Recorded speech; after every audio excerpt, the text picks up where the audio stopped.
get to the ballpark every day, do you have a particular routine that you have, something you have to do to maybe get yourself ready before the game starts?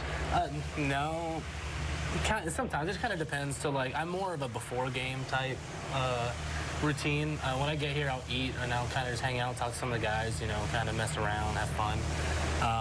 And as far as, you know, routine as the day goes on, always an hour before I will go out, I'll go in the hot tub, sit there for 5 to 10, maybe sometimes 15, depending on how I'm feeling.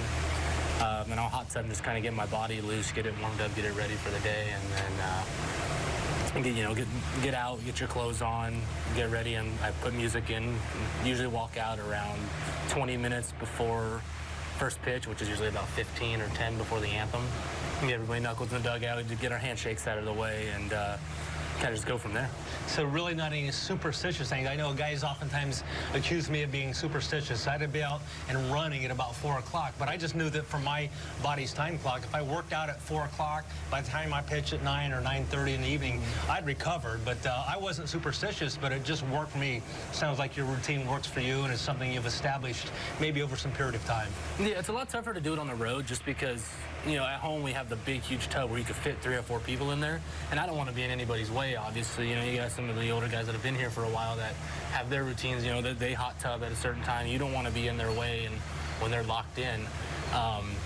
So obviously on the road it's a little bit more difficult because it's only one tub usually. You don't usually have the full, you know, square 4-person tub. Man, I'm really jealous. I wish I would have played in today's era. I have that hot tub. We never even had a hot tub. We did have a cold tub sometimes. So you probably had the cold tub for sure. Game starts, you're out in the bullpen, that bullpen phone rings. It says, hey, we want Newberry ready for a certain batter coming up in the next inning, or maybe it's just, you know, some pitcher's getting in trouble. They want you to get ready. What's your routine from there to get ready to go in the game? Okay, so when I'm in the bullpen, I'm never wearing my hat. I hate wearing a hat if I'm not pitching. I don't know what about it is. It's just on my head, it's tight. I don't like it. So first thing I do is I turn, I'll put my hat on, grab my glove, and I'll walk down towards the mound because we're always on the other end. I'll do some arm swings, something with my arm just to get my arm loose, and I'll throw 2 in front of the mound, 2 on the mound, 2 behind to get ready. And then as soon as I get on the mound, it's anywhere between 5 to 15, and I'm ready to go. Another question about you personally. You were number 68.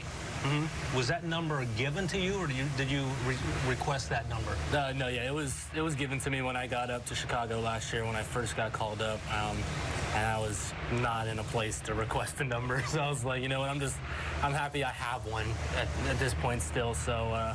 What if you could make a request? What after a year or 2 from now, and you say, hey, there's a number available. I'd like to have that number. What number would that be?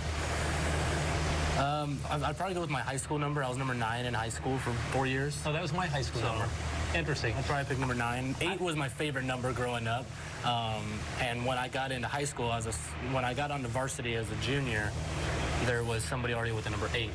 So I had to change it, obviously, then to 9. So my junior, senior year, I was like, you know what, I kind of liked having the number 9 and stuck with it. Nice. I could have changed it my senior year, and I decided not to. I'm kind of surprised you didn't say number 37 since you were a 37th round pick. No, I kind of didn't think about that too much. You know, it's just I have an opportunity to throw, and that's all I can do with it. I don't really try and think too much about the rounds. And as you see, Mike Piazza's a Hall of Famer, was what, 50th or 60th rounder? Right. So, you know, it's the opportunity from there that presents itself and what you do with it. Yeah, absolutely. Well, we want to thank you for spending a little time with us today. And I know recently you got your first win of the season. And I hope you get many more chances to go out and do your job. And again, thanks for answering our call to the bullpen. Of course, Monty. Thank you for having me. You bet.